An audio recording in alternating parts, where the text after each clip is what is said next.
Number 5, choosing the wrong fabric for your garment. When you're choosing your fabric, make sure you check the recommended fabrics for the pattern. Make sure that if it's a knit or a woven, knits tend to be more clingy and closer fit to the body. Wovens are more structured, depending on the weight, it could be stiff or really flowy. Check out this video, I don't know where it's going to be, but how to buy fabric online. If you haven't already, please subscribe and hit the thumbs up to help support this channel.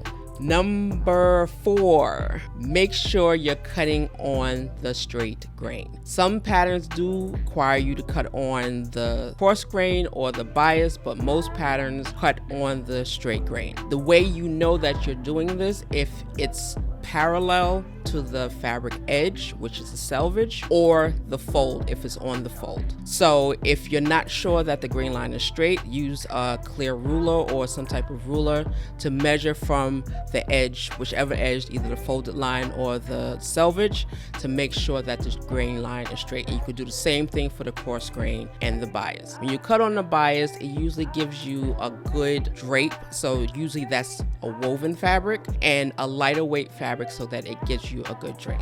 Number 3, mark your notches. I remember when I first started sewing, I thought notches were suggestions. They are not.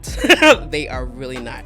It helps you keep your pattern pieces in place so that the pattern pieces are not skewed, especially like in the armhole and the bust area.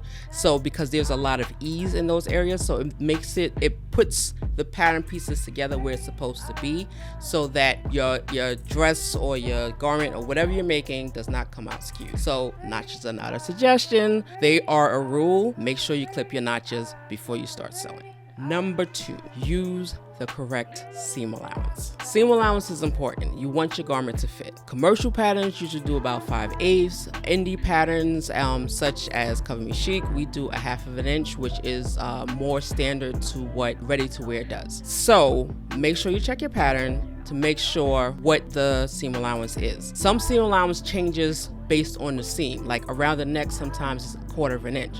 So just make sure that you're following the recommended seam allowance so your garment fits the way it's supposed to. It doesn't make sense to measure your body, do all of this stuff, and then sew the wrong seam allowance. It's still not gonna fit. So make sure you're using the right seam allowance. Which brings me to the number 1 mistake that I see sewists make. Make a muslin. So you have to measure your body, measure the pattern, and then make a muslin to make sure that it fits. A muslin is basically an inexpensive cotton fabric that you can buy to test to see if the pattern fits.